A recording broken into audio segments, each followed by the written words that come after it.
Today, freshman, sophomore, and junior classes will be voting on the 2018-2019 summer reading book. The staff has narrowed it down to 3 titles, and now it's up to you to decide. The choices are Far from the Tree by Robin Benway, The Short History of the Girl Next Door by Jared Reck, and Goodbye Days by Jeff Sedner. Here to talk to you about Far from the Tree is Nikolai Eliucci. Being the middle child has its ups and downs, but for Grace, an only child who was adopted at birth, discovering that she is a middle child is a different ride altogether.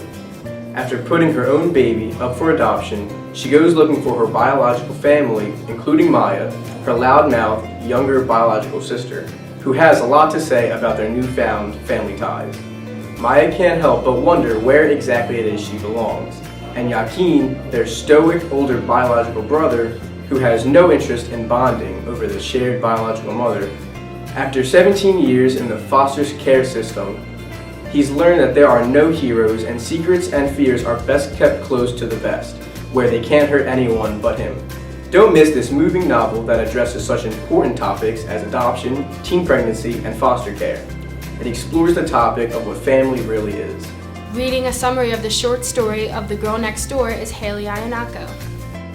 Matt Wainwright is constantly sabotaged by the overdramatic movie director in his head. He can't tell his best friend Tabby how he really feels about her. He implodes on the JV basketball team, and the only place he feels normal is in Mr. Ellis' English class. If this were a movie, everything would work out perfectly.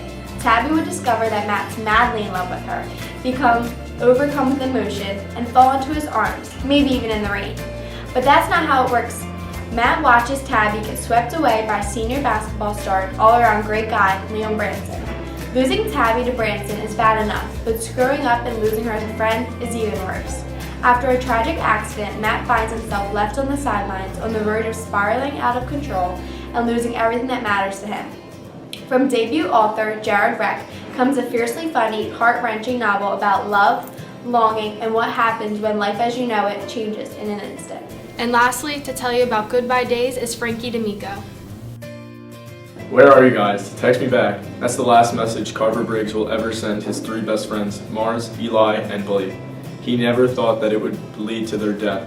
Now Carver can't stop blaming himself for the accident, and even worse, a powerful judge is pressuring the district attorney to open up a criminal investigation. Luckily, Carver has some unexpected allies: Eli's girlfriend, the only person to stand by him at school, Dr. Melendez, his new therapist, and Blake's grandmother, who asks Carver to spend a goodbye day together to share their memories and say a proper farewell. Soon, other families are asking for their own goodbye day with Carver, but he's unsure of their motives. Will they all be able to make peace with their losses, or will these goodbye days bring Carver one step closer to a complete breakdown, or even worse, prison? Now that you've heard about the 3 books, it's up to you to choose what you'll be reading this summer. Your English teacher will provide directions about voting online.